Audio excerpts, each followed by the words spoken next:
So I'd like to welcome everyone back to Langri Tampa, or from your home at least.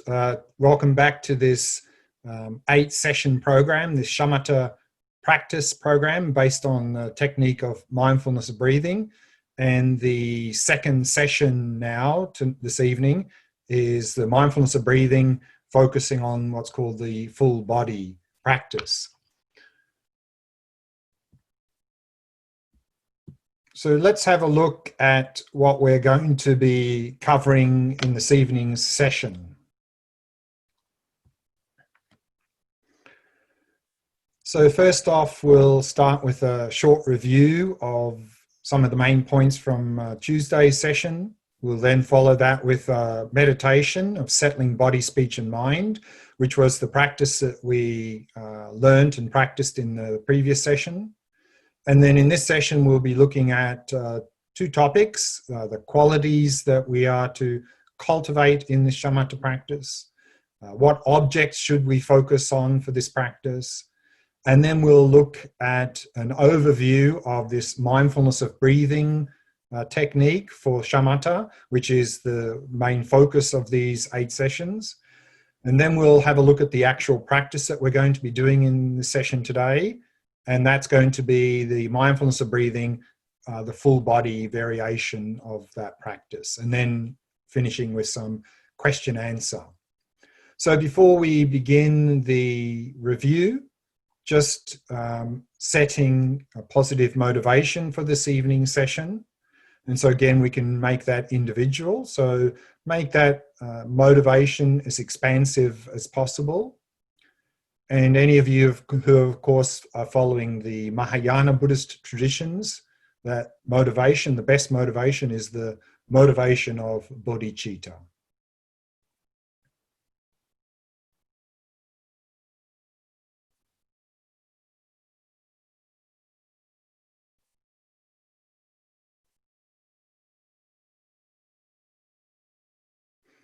And so then, keeping your motivation in mind, let's begin with a short review of some of the main points from Tuesday's session. So this, of course, is the second of the 8 sessions, as I mentioned. We'll be focusing on mindfulness of breathing. We'll be looking at 3 variations of this practice. The one that we'll be focusing on in this session and the next session will be the full body breath practice. Then 2 sessions on focusing in the area of the abdomen, 2 sessions focusing at the nostrils, and then how to integrate this practice into daily life, the 8th and last session.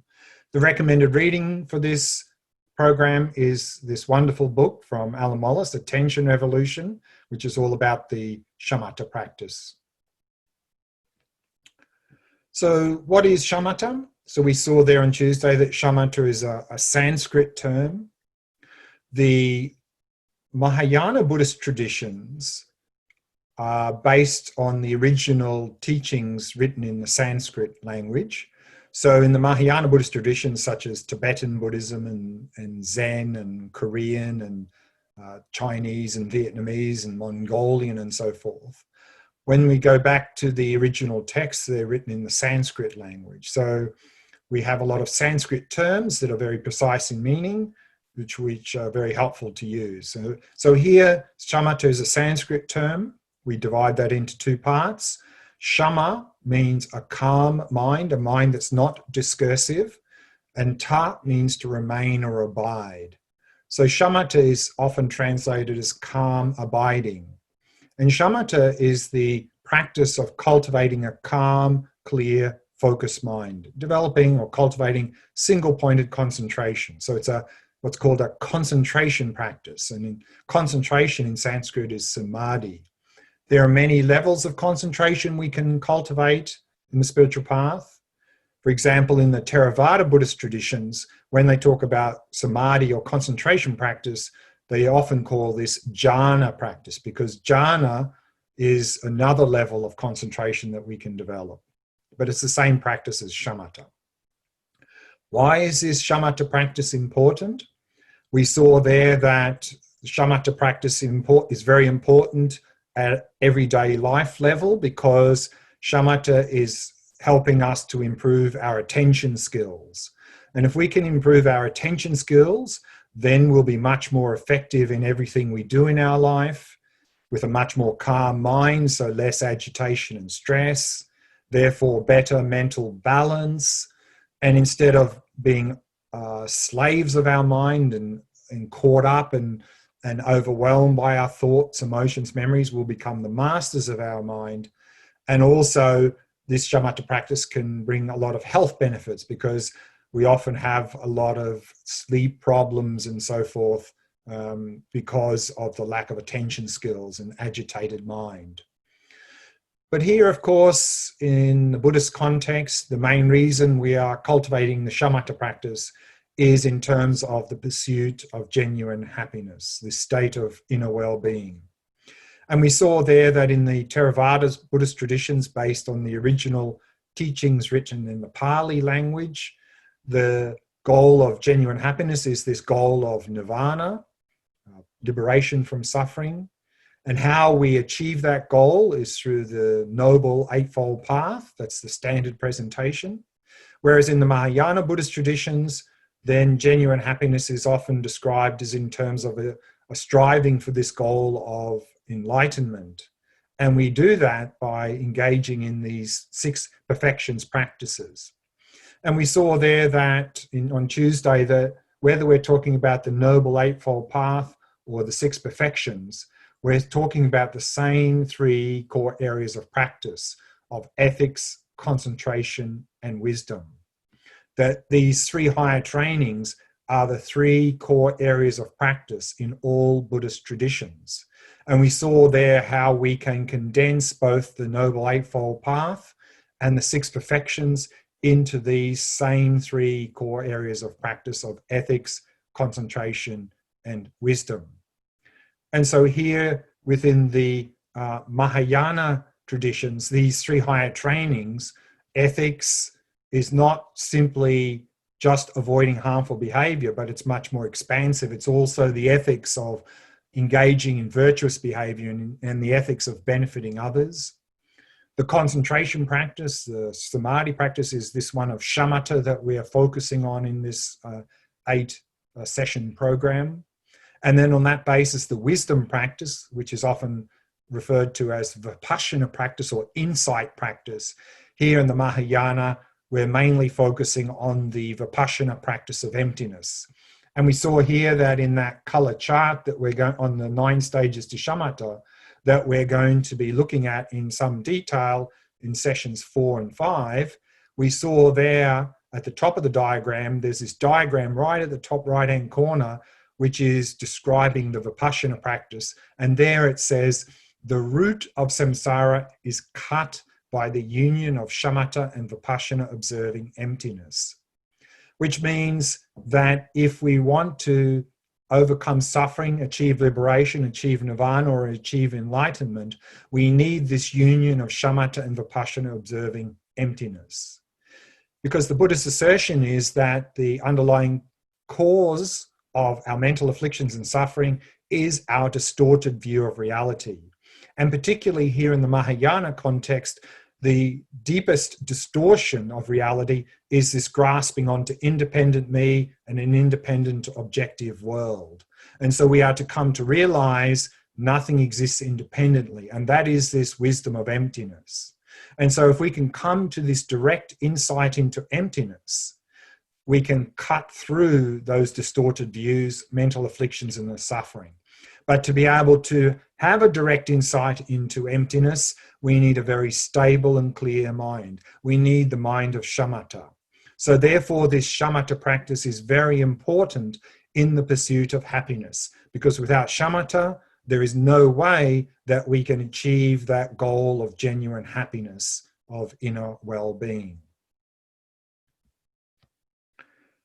And then we saw on Tuesday that we're looking at a number of topics regarding shamatha training.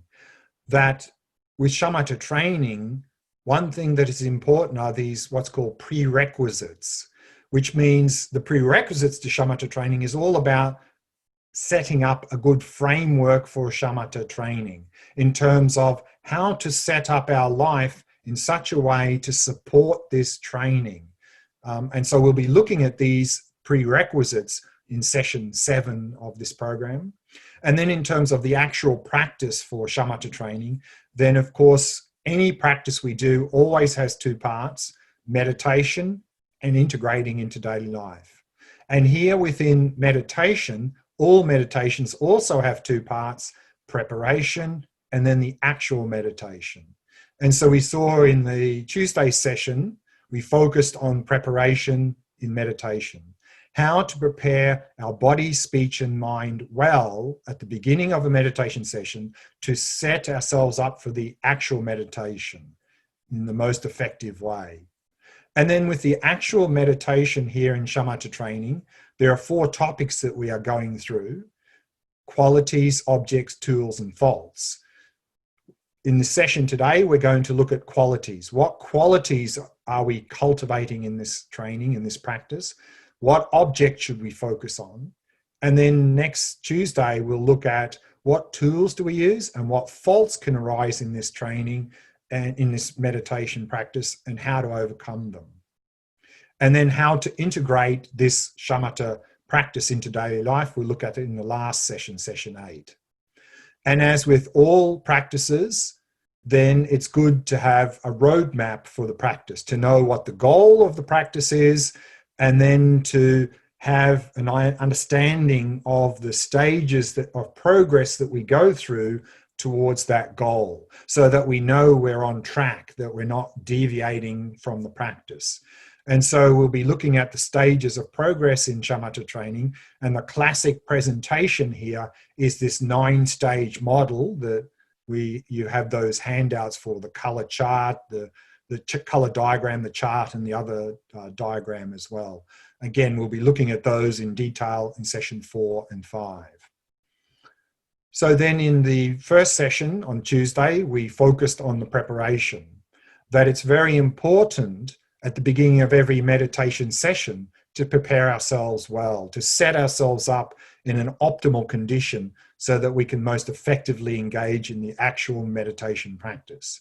And here we looked at 3 aspects of preparation: preparing body, preparing speech, and preparing mind. Preparing body, setting up a good posture. So here, settling the body into a state of relaxation, stillness, and vigilance. So we saw there that the 2 most important things with posture is to keep the back straight. So this is the posture of vigilance, and then to allow the entire body to become completely relaxed. And once we've set up that good posture, then to keep the body as still as possible, avoiding any unnecessary movement to avoid distraction. And then preparing speech was really about inner speech. And so there, sometimes when we come into meditation practice, we may be coming with a very agitated, negative state of mind. If that's the case, then it can be very helpful here to do a little breathing exercise, to focus on the breath. For example, for 3 deep breaths is one variation. That can help to not only relax the body, but to help to release that getting caught up in that negativity of mind, to bring the mind into a neutral state. And then as part of preparing the speech, then to simply allow the breathing to settle into its natural rhythm, not trying to control or regulate the breath in any way. Just let the breathing flow naturally. And by allowing the breathing to settle in its natural rhythm, what you will find is that will have a very positive impact on the mind, because they're very closely related, the breath and the mind. The more the breathing settles, the more the mind tends to settle. So if we can let the breathing settle into its natural rhythm, then the mind will start to calm down. And that will lead us into really being able to prepare the mind well. In terms of preparing the mind, settling the mind into a state of relaxation, stillness, and clarity. So again, this emphasis on relaxation, simply allowing the mind to come to rest in the present moment, resting in stillness. So if we can come to rest in the present moment, we can see that our awareness is actually completely still. But here, in terms of preparing the mind, we're not really trying to make the mind still. What we are really doing is just resting in stillness. Like, for example, it'd be like putting the car into neutral. The engine is still running, but it's not going anywhere. So similarly here, by allowing ourselves to rest in stillness, there may still be a lot of things going on in the mind, but we're not caught up in them. Our mind is in this neutral state. It's not getting distracted. So because when we can stay in that stillness, even though there's lots of things going on, from that state, then we can direct our attention to whatever our actual meditation practice is. Now, if you find it difficult to rest in stillness, and many of us do, of course, as a beginner, is that it's difficult to rest in stillness because as soon as a thought comes up or an emotion, off we go. So what we're going to do in the meditation now is, in terms of settling the mind in its natural state, settling it into the present moment, into that stillness. To help anchor in the stillness of the present moment, we're going to focus a little bit on the breath, because that breath can act as a bit of an anchor for us to avoid getting swept up in all sorts of thoughts. And so then we can remain in that present moment, in that stillness, a little bit anchored in the breath. And then we can move into the actual meditation session. So that's what we're going to do now. We're going to do that practice, the same practice as we did in the last session. So let's do that meditation now of settling body, speech, and mind. As per normal, we'll do a 15-minute session. And I'll be switching off my video during the meditations, so not as to distract you, particularly any of you who are meditating with your eyes open. So let's begin.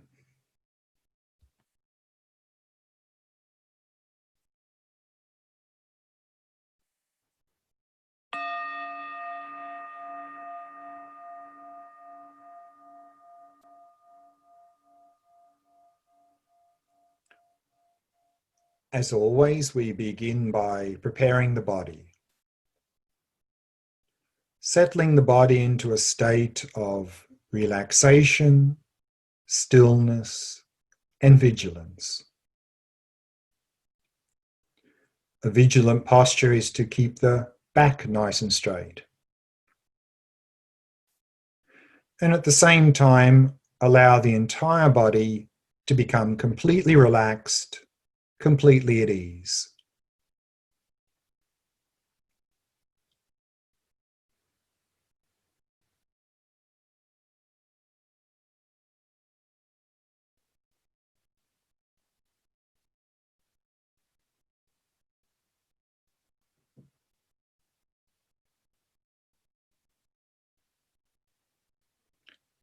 Using the out-breath to relax and release any tightness or tension in any part of the body.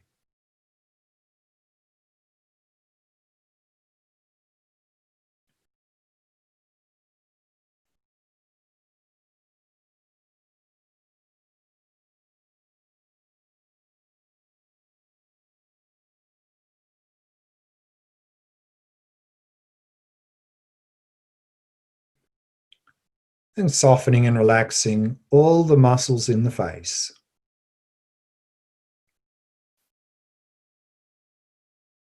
All the muscles around the eyes, soft and relaxed.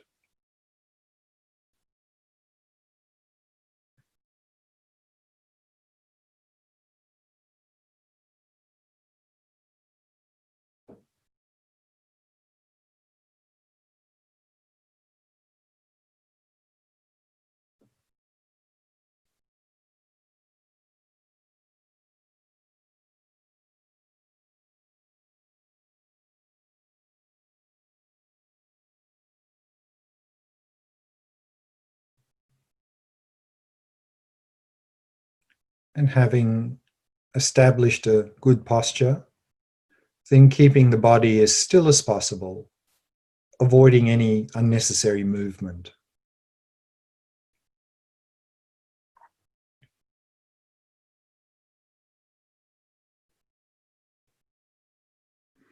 And if you find it helpful, you can take 3 slow, deep breaths, maintaining awareness of sensations throughout the body as you breathe.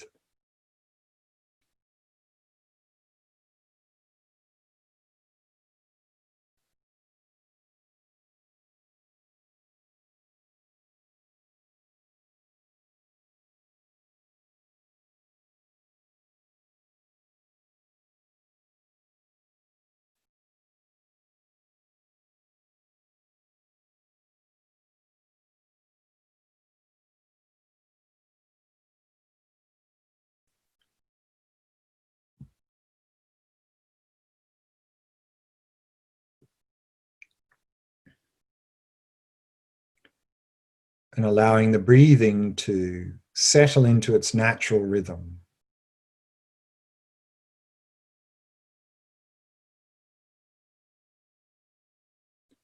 Not trying to control or regulate the breath in any way.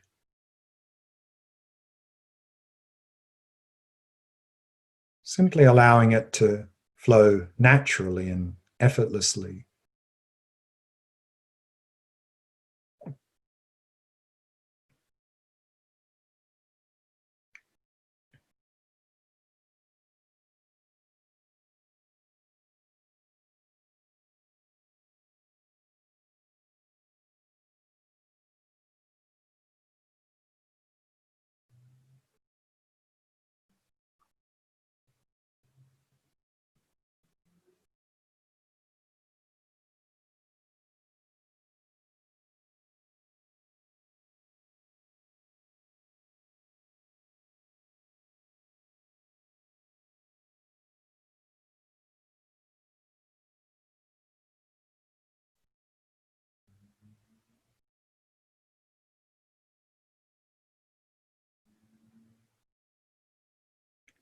And with each out-breath, letting go of any thoughts that may have arisen, happily releasing them.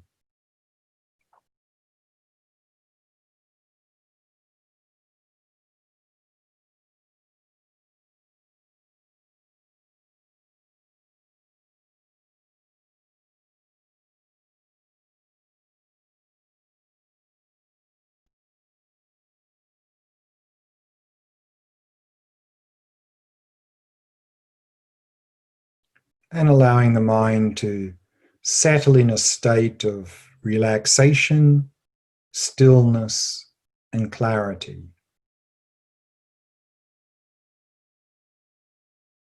Simply allowing the mind to come to rest in the stillness of the present moment.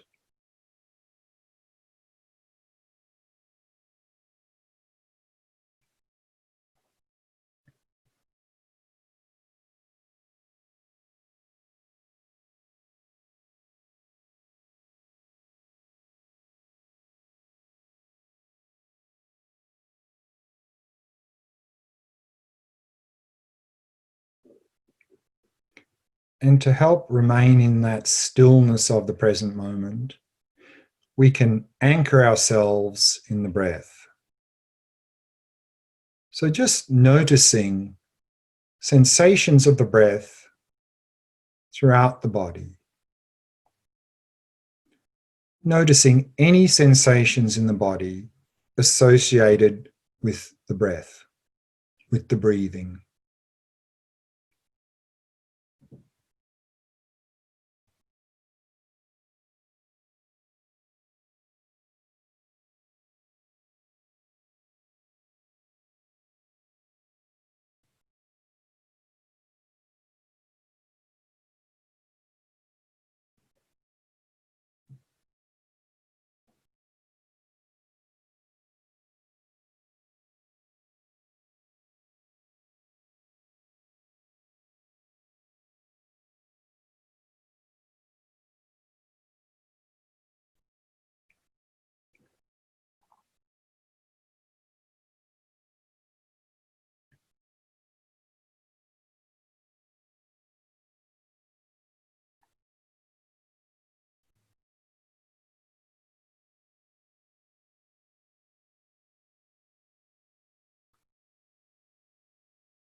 And if you find that you've got distracted from the breath, then no need to get frustrated or upset.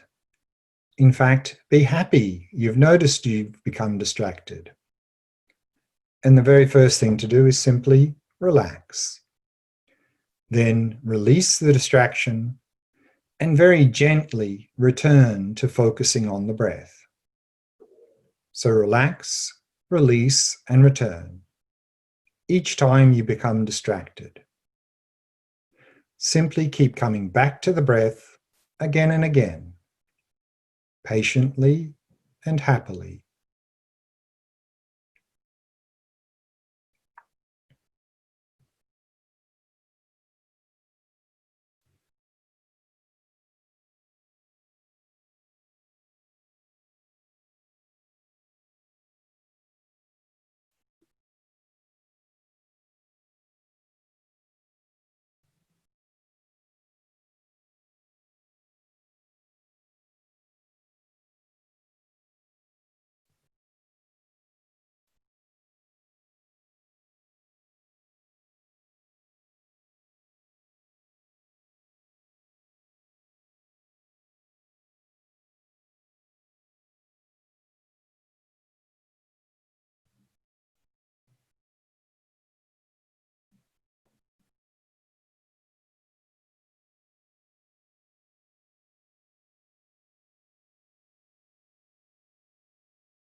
And so we can bring the meditation to a close.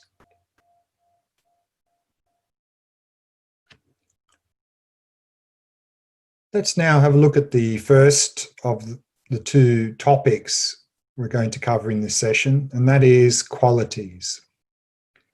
What qualities are we cultivating in this shamatha practice? And so here we'll begin with a quote from Lama Tsongkhapa in his Lamrim Chenmo text. All the meditation texts from the past great masters say here in shamatha two qualities that we are cultivating. And so since, of course, Langri Tampa is part of FPMT, which is within the Geluk school of Tibetan Buddhism, we'll use a text here from the founder of the Geluk school of Tibetan Buddhism, Lama Tsongkhapa from the 14th century, is Lamrim Chenmo, his great treatise on the stages of the path to enlightenment.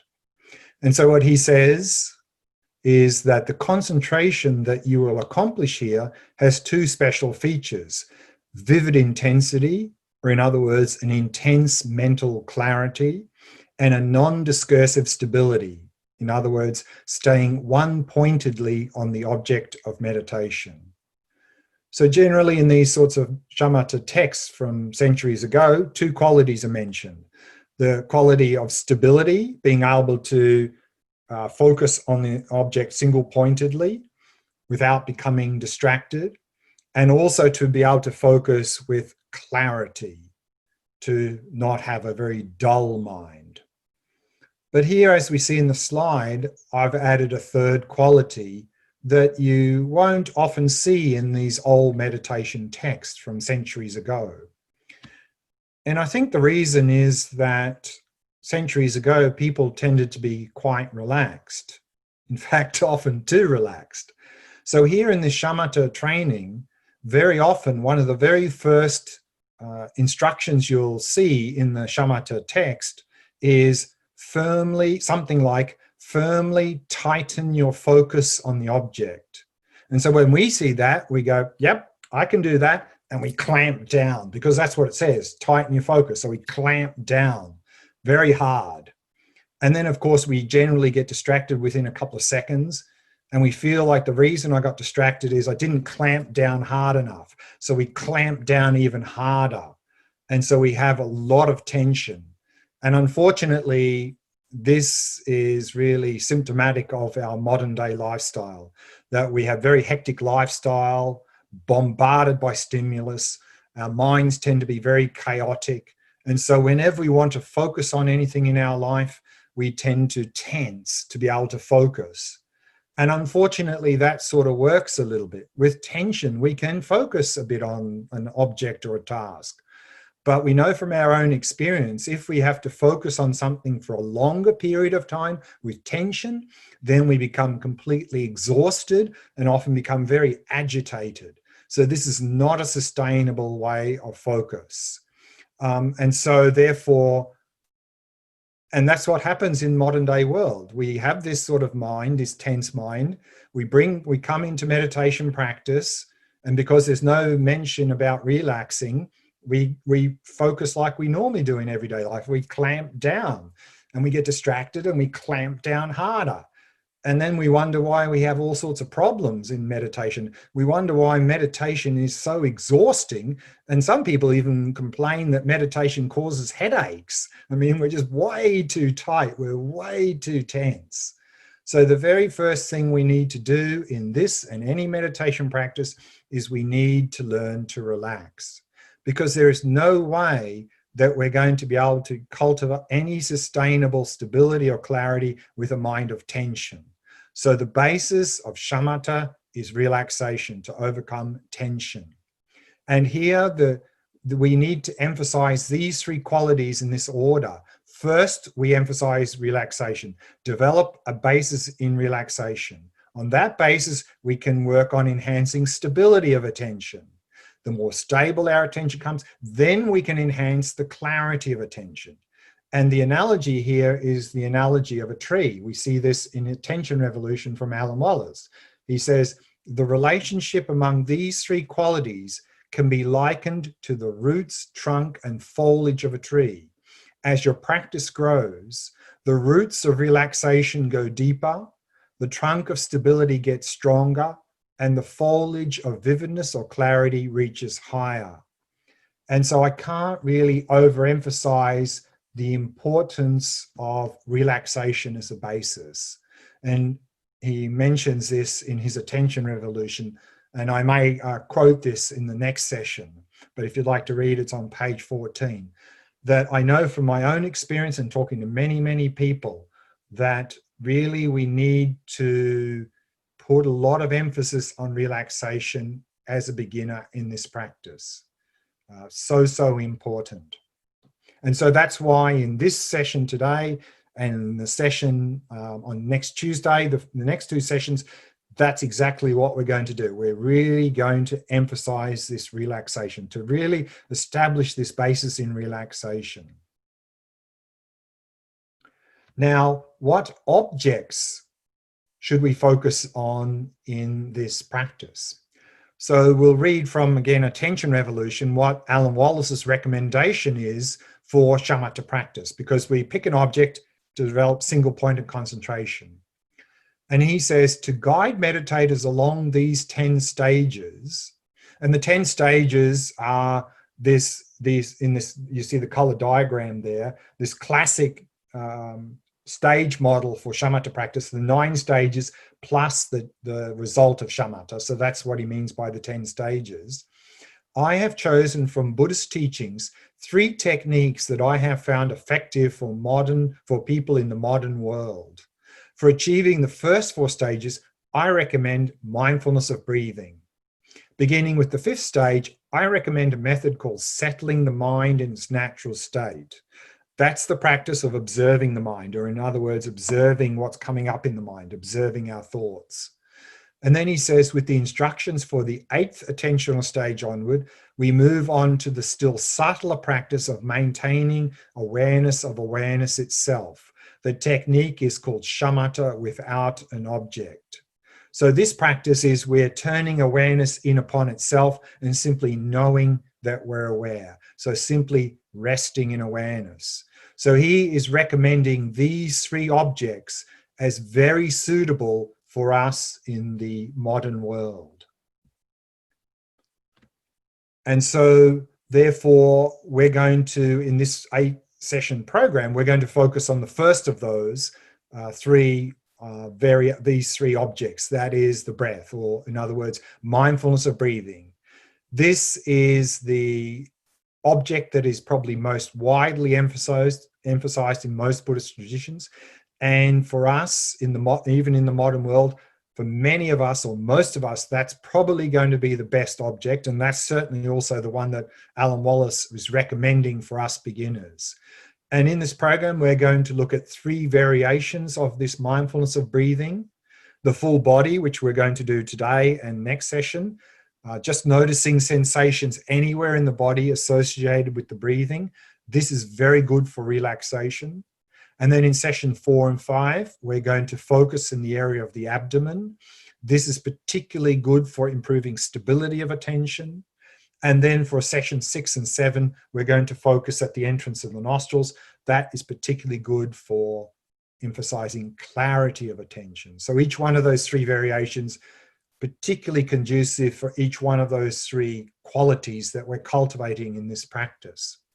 But then just briefly, the other 2 objects that he recommends, Alan Wallace recommends, and why he recommends them, particularly for us in the modern world, is that observing the mind, in other words, observing our thoughts, meaning observing what's coming up in the mind, that is so beneficial for us in the modern world, because many of us in the modern world are the slaves of our own mind.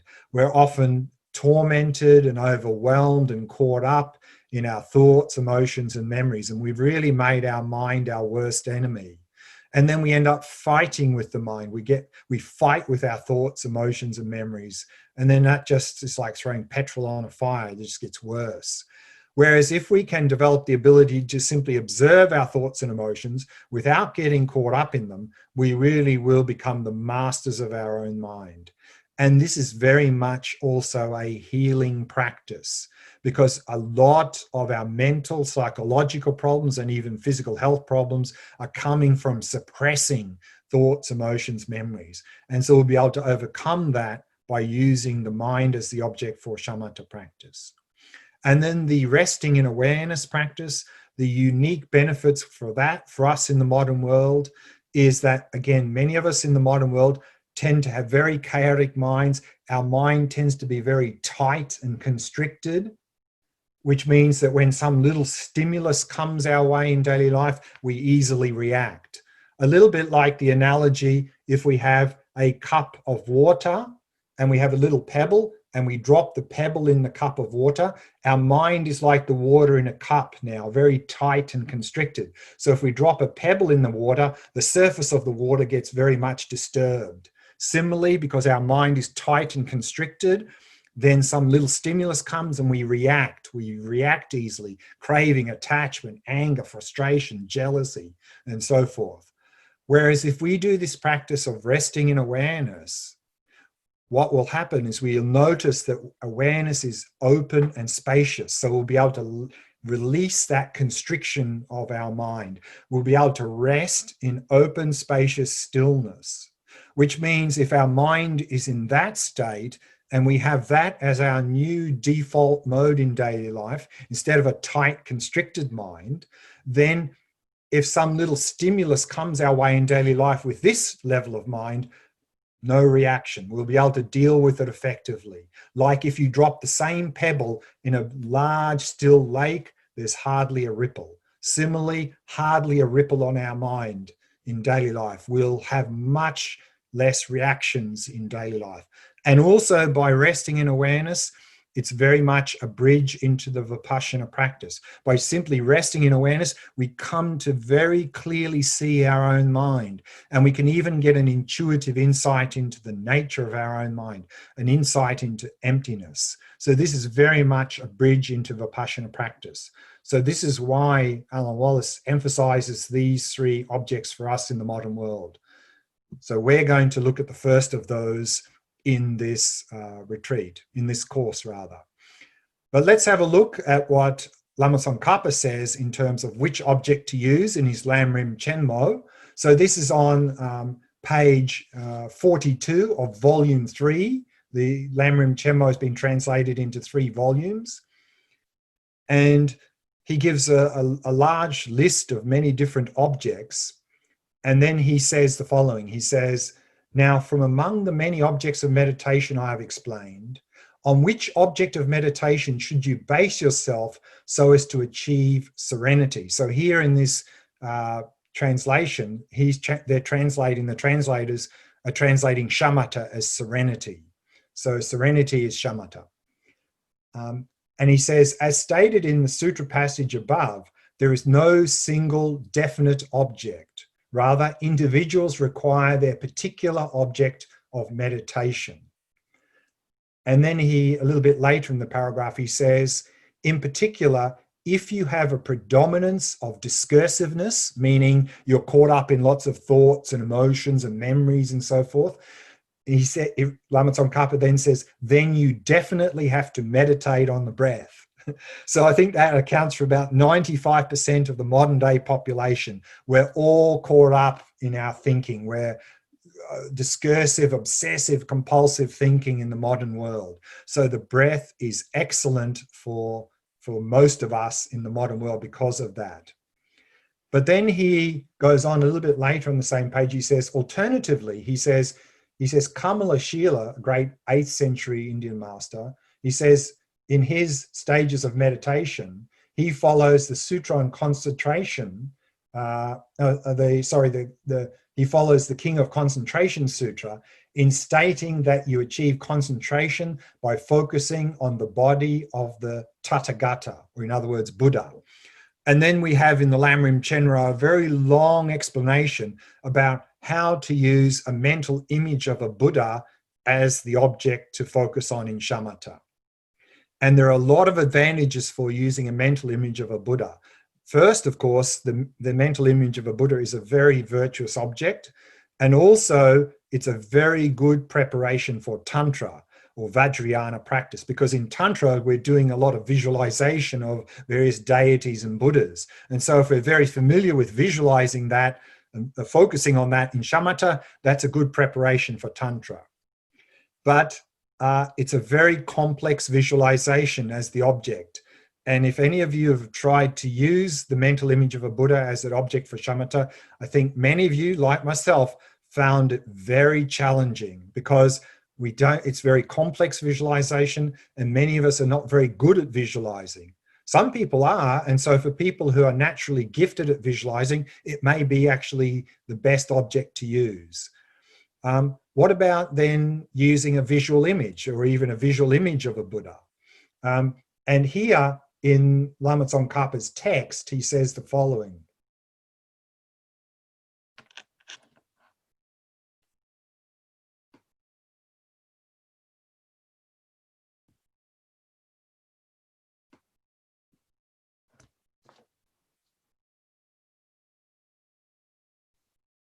He says, some set an image before them and immediately meditate on it while staring at it.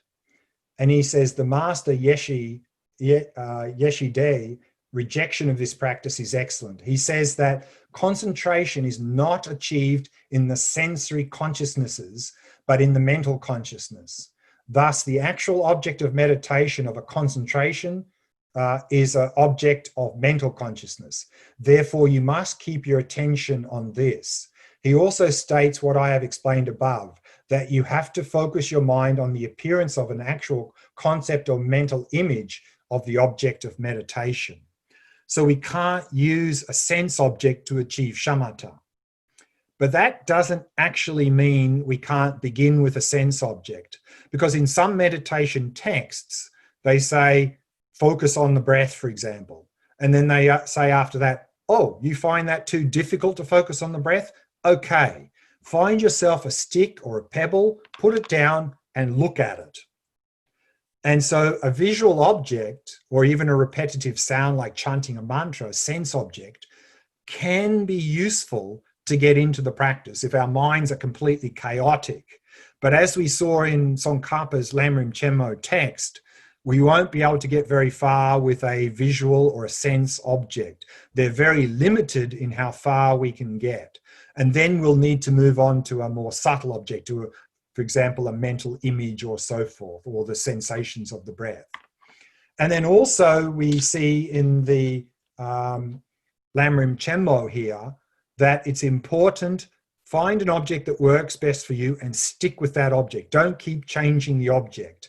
Here Tsongkhapa says, an especially important point is that until you have accomplished satisfactory concentration as explained above, it is never appropriate for you to cultivate meditative concentration by shifting your focus to many different types of objects of meditation. For if you cultivate concentration by moving to many dissimilar objects of meditation, it will become a great impediment to achieving shamatha. Thus, authoritative texts on achieving concentration, such as Sanga's texts and Kamala Shila's stages of meditation, explain that when first achieving concentration, you do so in relation to a single object of meditation. They do not say that you shift among many objects of meditation. So therefore, of course, at the beginning, if we don't know which is the best object for us, we can experiment with different objects. But once we've found an object that really resonates with us, then stick with that object. Don't keep changing the object. It's not very effective. So let's have a look at mindfulness of breathing, what we're focusing on in these 8 sessions now, and then we'll go to the practice that we're going to do. And here again, from Attention Revolution, Alan Wallace says, mindfulness of breathing is universally emphasized for those who are especially prone to compulsive thinking. As the 5th century Buddhist master Asanga comments, if involuntary thoughts particularly dominate your behavior, then focus the mind in mindfulness of the exhalation and inhalation of the breath. So similar to Tsongkhapa, also the great 5th century Buddhist master Asanga, is very much recommending. If we're caught up in a lot of obsessive compulsive thinking, if that dominates our behavior, which is the case for many of us, if not most of us in the modern world, then definitely the breath is the best object. And so Alan Wallace says, since nearly everyone living in the modern world is coping with an overload of thinking, remembering, and planning, this may be just what the doctor ordered, a general prescription for soothing and healing overworked bodies and minds. So some of the advantages of mindfulness of breathing, again, by focusing on the breath, it helps us to get us out of our obsessive, compulsive, discursive mind into the body, and helps to get out of the past and the future into the present moment. Because most of our discursive thinking is about the past or the future. The physical sensations of the breath only happen in the present moment. So it helps to bring us into the present moment. Another big advantage with the breath as the object, it's readily available and it's relatively easy to focus on, much more easy to focus on than many other objects, like a complex visualization or even the mind itself. And then what are the benefits of using the breath as the object of practice? And here we have a quote from the Buddha who says, just as in the last month of the hot season, when a mass of dust and dirt has swirled up, a great rain cloud out of season disperses it and quells it on the spot. So too, concentration by mindfulness of breathing, when developed and cultivated, is peaceful, sublime, and ambrosial dwelling, and it disperses and quells on the spot unwholesome states whenever they arise. So here he mentions some of the benefits of mindfulness of breathing. And these are really stages of benefit, that when we start to focus on the breath, the first thing we notice is that once we start to get into the practice a little bit, our mind becomes very peaceful and calm. And then if we continue the practice, then beyond that state of peace and calm, then we start to really have a sense of this well-being, this physical, mental well-being. And if we go further into the practice, then that moves on to having very blissful feeling in the body and the mind. And then quelling unwholesome states is really about then what is the effect of this mindfulness breathing in everyday life is it helps to subdue our mental afflictions in daily life. We saw earlier there, the last session, from Shanti Deva, that quote, those with a distracted mind are trapped in the jaws of the mental afflictions. Meaning, if we can develop concentration through mindfulness of breathing, then it's much harder for mental afflictions to arise in our mind. So we'll be able to subdue mental afflictions much more easily. So these are some of the great benefits of mindfulness of breathing. And so that brings us to the actual practice that we're going to do now. And so the first variation, again, we'll be focusing on what's called the full body breath practice. And so what is the object in this particular variation of mindfulness of breathing is tactile sensations throughout the body, any of those tactile sensations which are associated with the in and out flow of the breath. So whilst you're breathing in and out, any sensations that arise due to that flow of the breath anywhere in the body, that's the focus. So it's a very diffuse focus. Now, in this and all shamatha practices, we are using what's called bare attention, which means we are observing those sensations in the body directly. So we are not visualizing the breath, we're not imagining the breath, we're not imagining the breath coming in and going down and coming up and going out, none of that. We're simply observing directly the sensations in the body. And again, allowing the breathing to flow naturally. So we're not in any shamatha practice trying to control or regulate the breath. Sometimes people feel in this mindfulness of breathing, they have to make their breathing either subtle or shallow or rhythmic or whatever. Don't do that. Just let the breathing do whatever it needs to do. And in this practice, again, we're emphasizing the first quality, the quality of relaxation. And particularly conducive here is on the out breath, is a good time to emphasize the relaxation. So on the out breath, really relaxing and releasing any tightness or tension in the body and releasing any thoughts that may have arisen in the mind. Just keep relaxing and releasing, maintaining. So really working on that relaxation. But here, balance. In all shamatha practices, there's balance. Normally in daily life, when we're focused and alert, we're tense. And normally in daily life, when we relax, we become very dull and drowsy. So we don't want to do that here. We're not relaxing in this practice and allowing ourselves to sink into dullness or drowsiness.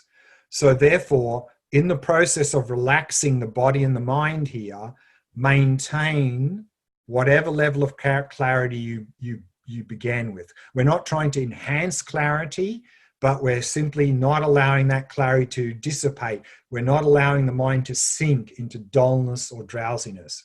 So again, emphasizing relaxation. So that's the practice we're going to do now.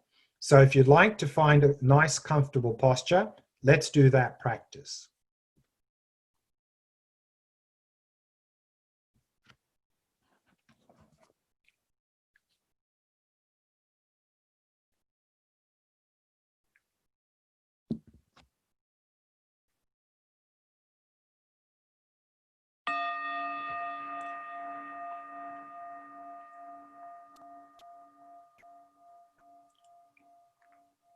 Allowing your awareness to descend into the body.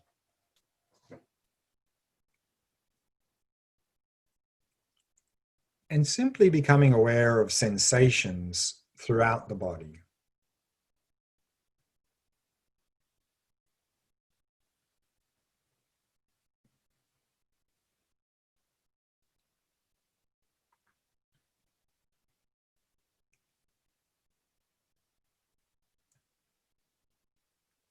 And if you notice any areas of tightness or tension in any part of the body,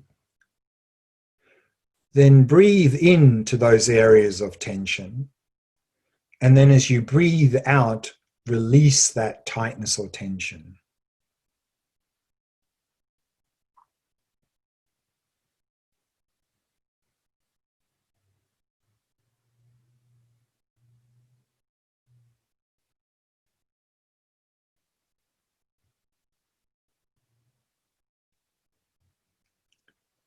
And relaxing more deeply with each out-breath.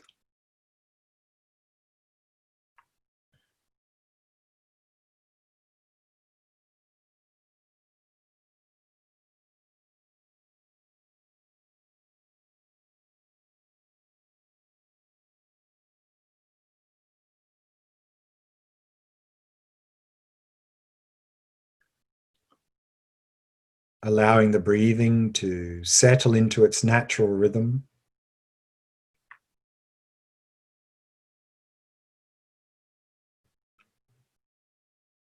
Releasing any tendency to want to control or modify the breath, letting go of that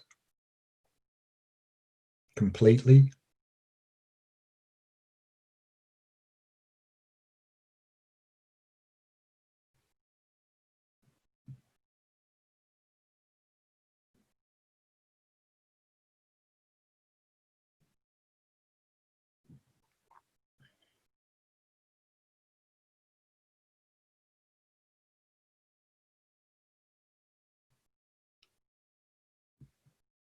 And with each out-breath, letting go of any thoughts that may have arisen.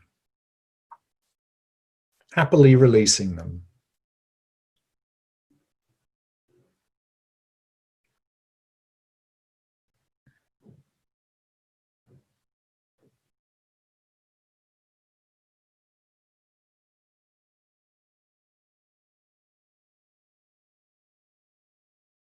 And so not dwelling in the past and not anticipating the future.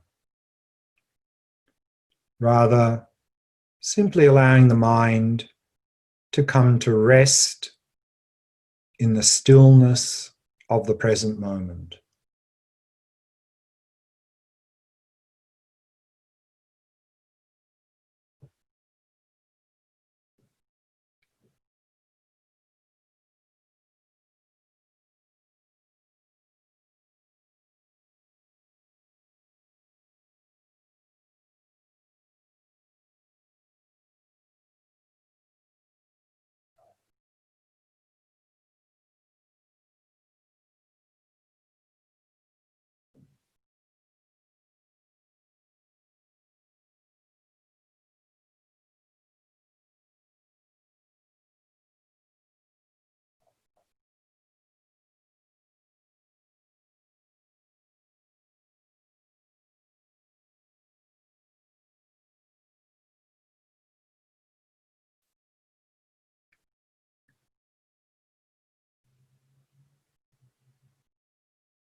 And then from that stillness, start to become aware of any sensations in the body that are associated with the in and out flow of the breath.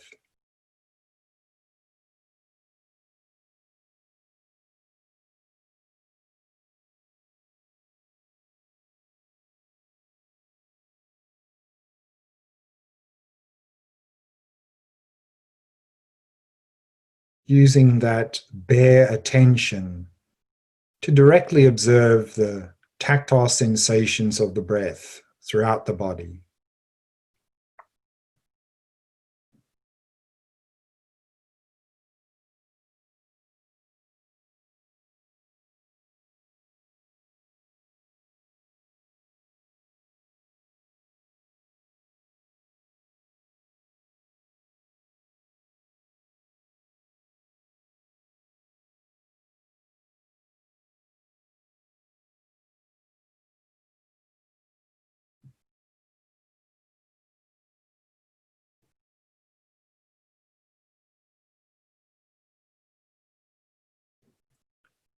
And maintaining an ongoing flow of mindfulness of the sensations of the breath throughout the entire cycle of each in and out breath.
And since the main emphasis here is relaxation, we can use the out breath as an opportunity to relax and release any tightness or tension in the body, and to release any thoughts that may have arisen in the mind.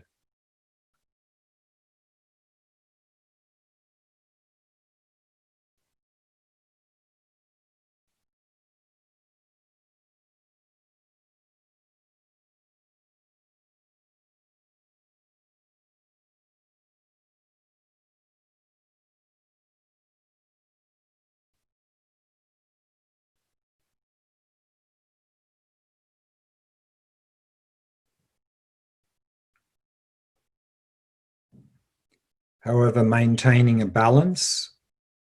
So whilst you're relaxing, not to allow yourself to simply fall into dullness or drowsiness, to maintain whatever level of clarity you began with.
And if you get distracted from the breath, remember the very first thing to do is simply relax.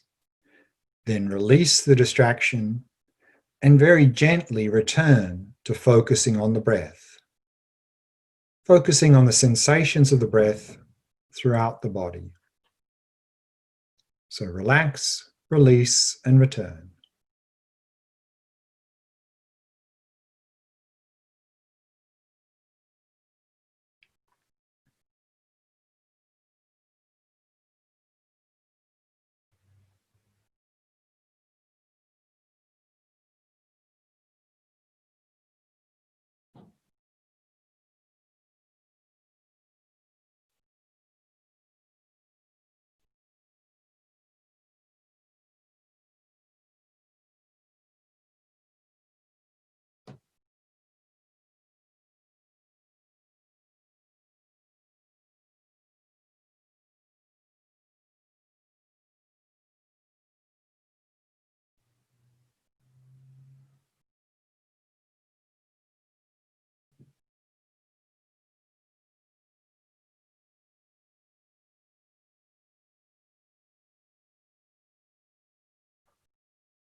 we can bring the meditation to a close. So now we have time for Q&A. So what questions have we got, Miffy? Okay, so Glen, there's a couple. I'm just finding them. My mouse has seemed to. Okay, so there's one from Andrew about the breath. So isn't the sensation of the breath yet another sense object? So therefore the breath is based on meditation. It's a lesser form of meditation compared to, say, visualization? Okay, very good question, actually. If we have time later in these sessions, I might try and squeeze it in, is that the sense object is quite coarse. And actually and as Tsongkhapa mentioned, is that we achieve shamatha on a mental object. The reason being is that as we move along these 9 stages to shamatha and our focus gets better, then what happens is our sense faculties begin to shut down. And so way before we achieve shamatha, the sense faculties go dormant, which means if you're trying to focus on tactile sensations of breath, your object is gone. But fortunately, with the breath, there we have what's called acquired sign. And that is that due to the nature of the breath, is that as we get better in this practice, then at a more subtle level, connected with the actual breath, is what's called the acquired sign. It's a mental image relating to the breath or the air element that spontaneously arises in our mind. And that acquired sign is a mental image, can take many forms depending on the disposition of the person and the physiology of the person. It can be a light, a star, a cobweb, it can be all sorts of things. It's not something we generate, but what happens is as we get deeper into the breath practice, that just spontaneously appears. When that appears, we shift from the sense object, the sensations breath, to that mental image related to the air element. And we use that the rest of the way to shamatha. So there's a very good question about that. So very good. Wow. So and I might address that a little bit later if we can squeeze it into the 8 sessions somewhere. Also, Alan Wallace talks a little bit about it in his Attention Revolution. Then Robin had a question. Do you think people really are different now than from centuries ago in terms of the inability to relax? Because it's kind of quite a relief to hear this, because she often finds instructions making her mind more tense. Yeah, it is. I mean, not only, and we just look at our own experience and we see what's going on in our life and in the world. I mean, like, it's very, if you get an opportunity to go off into like a solitary or even a group retreat where you're really silent for a week and then come out of the retreat and then, I mean, it's just like you go, whoa, what's going on here? With all the stimulus and noise and everything. I mean, we're just so used to it now that it's just, we don't notice it. And that's actually something also I'm going to talk about in the next session. In the beginning of the next session, I'm going to review and touch on this point here as well, is that and not only are we much more tense and agitated because basically so much bombardment of stimulus, but also we have this hectic lifestyle. You know, we're asked to do more and more and more at work. I mean, people said even 100 years ago or 50 years ago didn't have to didn't have all this stimulus. We didn't have all this stimulus. So the minds weren't that chaotic. So it's really something that we are paying. And not only is there tension, but I think also now in terms of attention skills, I think studies show that now the average attention skill in the younger generation is getting less and less and less and less due to all of this as well. So not only are we getting more tense, but we have less attention skill, which means that our base level then when we come into shamatha practice will probably be significantly less than in the earlier times. So Glenn, when you said about you know, if we go into a retreat for a week and not speak, so this has happened to our whole culture with COVID, that we've been shut into our house and possibly not spoken to anyone for a very long time, and it's created a whole. Maybe people don't know what to do because they've just actually become lonely and depressed. Exactly, because they don't know anything different. Because basically, you know, our worldview is that the source of happiness and suffering is out there. So I need stimulus. If I want to be happy, I need stimulus. I need to talk to people. I need to do things. I need to engage in this activity, do that, do this, do this, do this. And of course, when that's shut down, then our craving and attachment's got nothing there. And so the expression of craving and attachment is depression and boredom. I mean, it's like, but the thing is that most people don't realize there's an alternative. And so that's why they sink into depression. Whereas if you realize there's an alternative, this week or this time of COVID, of isolation, can be a wonderful thing, because you can see how dysfunctional our life is. And you can see, and again, if you have an understanding that there's an alternative, you'll be able to have the time and space to explore that alternative. Because now we don't have that. I mean, one is most people don't know there's an alternative, and two, they don't have any time to think about it or explore it because they're just too busy with everything going on in their life.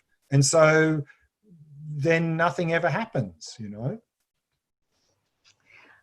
Then Rosemary also asks how you talked about how we might suppress our thoughts and emotions. So is this at a conscious repression or not?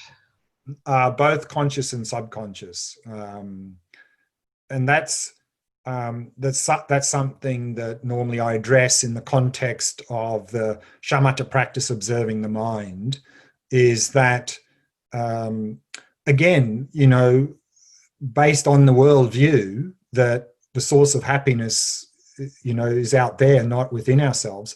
So if some thought or emotion comes up, then we don't know what to do with it, you know. I mean, normally we do one of two things. Either we identify with it and we follow it and we get caught up in it, or if it's something unpleasant, an unpleasant thought or emotional memory, we don't know what to do with it. So what do? We try and suppress it. We try and suppress it. But trying to suppress thoughts, emotions, and memories is we're just disconnecting from them. We're denying them. And so that's why I mean, like if we have an anger issue and we try and suppress anger, then what happens is that suppressed anger often manifests as a lot of physical problems in the body. I mean, a lot of physical illness is suppressed anger and suppressed all sorts of things. And then, of course, we can feel that it's there, but because we've suppressed it and we've disowned it, oh yeah, there's anger, but it's not me, it's them. They're the angry ones. So what we do is we project all of this onto other people. And so the first part of healing that is to see it, to acknowledge it, because often the habit of suppression has become so automatic, we don't realize we're doing it. You know, if it's an automatic thing, and then someone tells us, and we have an anger issue, and someone tells us, oh, you're suppressing anger. You go, no, I'm not. I'm not angry. I'm not suppressing anything. Because we don't recognize it, because it's so automatic that as soon as some anger comes, woof, we suppress. We don't even realize we're doing it because it's an automatic process. So this shamatha practice, observing the mind, the first stage of benefit is we see that process. We see how we are suppressing these things and how that's causing us so much pain. And the thing is, we don't need to fight with anger. In fact, if we try to fight with anger or any mental affliction, we lose, always. We always lose. So for us now, there's two options. Either we get caught up, we follow, or we fight. And that's the two options we think we have. We either get, or we allow it to take us, or we try and fight with it. And so we oscillate between both of those. And that's why we're the slaves of our mind. But there's a middle way. And people don't realize there's a middle way. And so that's why they get depressed, because they think, oh, it's hopeless. I can't, I'm stuck in these mental afflictions. But there's a simple middle way. And that is just observe. And that's what that shamatha practice, observing the mind, is. Because if you can observe thoughts, emotions, memories, or mental images, memories, they can't do anything to harm us. Because if we look at what a thought, emotion, or a memory is from its own side, it's virtually nothing. It's nothing. They have no power to harm us whatsoever from their own side. Those things only have power to harm us if we give them power. And we give them power either by identifying with them and following them, or trying to suppress them. Then they have a lot of power to harm us. So if we can just step back and watch, they can't do anything to harm us. And we really will become the masters of our mind. So that's why that shamatha practice, observing the mind, is so beneficial. Thank you. Then there's a couple of questions about breath. So one, I had one about when you're becoming aware of the breath going through the body. So there is a demarcation there between what you're physically observing and kind of you imagining it going. So what do we do with that demarcation? Right. Good question. Very good question. So remember, as I mentioned, bare attention. So we're observing the tactile sensations directly. But of course, our strong habit with any sense object, whether it's sensations, visual, sound, as soon as we see them or sense them or whatever, hear them, we project, we make a mental visualization or image from it. And that will happen. So once you start to notice the sensations in the body, instantaneously, you'll start to imagine the rising and lowering of the chest or the abdomen, or visualizing something. Just let that go, let it go, let it go. Just keep going to the actual sensations. Keep coming back to, there will be that mixture there, because that's our strong habit. So as much as possible, notice that projection or labeling or conceptualization or imagining or visualizing, and just let it go and keep coming back to the tactile sensations. Okay, that's good. And then Andrew also asked, is it okay to use yoga ujjayi style breathing in breathing meditation? I don't know how to say that. Yeah. So all sorts of, pranayama and different types of breathing that we find in particularly yoga tradition have their own purpose. And they're for different reasons and different purposes. And so you can use that for those purposes in a different practice. And you could, in theory, use some of those approaches as a preparation for a meditation practice. If you find that by doing some sort of one of these particular types of breathing modalities sets you up to have a relaxed body and a relaxed mind, you can do that just before you start the meditation practice so that you're in a better state.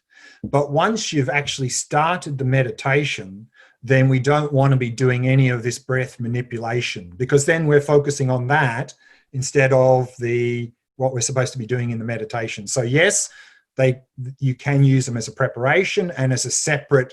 You can use them, of course, as a separate practice, because many of us in the modern world don't have very good natural breathing. Our system of breathing is quite poor. And so some of these other breathing manipulation practices can help us to be able to have a better style of breathing in general in daily lives. So we can use them as a separate practice. But it would not be appropriate to bring in any of those in the middle of this meditation. So as a separate thing, sure, but not in the middle of the practice. Maybe one more question if there's one. So the last question, so thanks for all of those ones. Then from Pearlie, so we practice like this every day, like practicing an instrument or any other skill, isn't it? And so then how long per day to practice do you think is reasonable to start with? To start with, Yeah. That's a topic I'm going to come up in a later session, but the short answer now is quality over quantity, in that the first thing to do as a beginner is simply develop the habit to meditate each day. So if as a beginner we say, oh, I'm going to meditate an hour every morning, that'll probably last 3 days or a week at the most, and then we'll give up. So rather start short, maybe like we're doing here, 15 minutes, and develop the habit. Once you've developed a habit, then you can start to do a little bit more.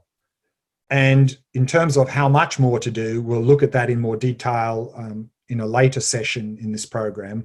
But the bottom line in any case is we're always emphasizing quality over quantity. And I'll talk more about that in a later session in these 8 sessions. Okay, thank you. That's the questions for tonight, Glen. Perfect.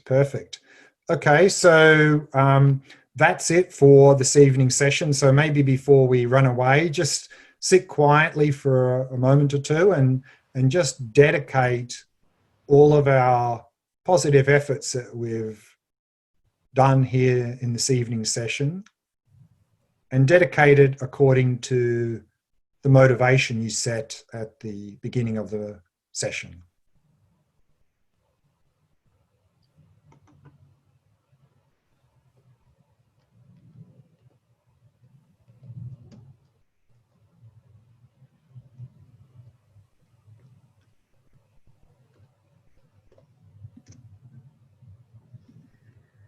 And then just to remind, is the next session, of course, is next Tuesday, same time, session 3. So we're going to continue with this breath practice, the full body breath practice, emphasizing relaxation.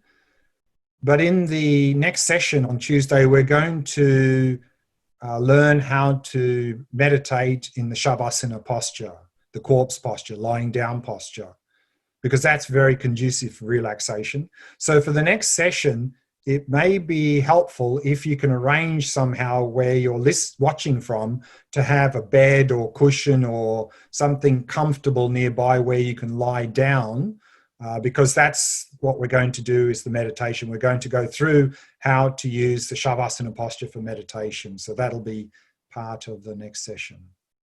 So that's it for this session now. So until next Tuesday, stay safe, stay well. We'll see you next Tuesday, same time. So thank you.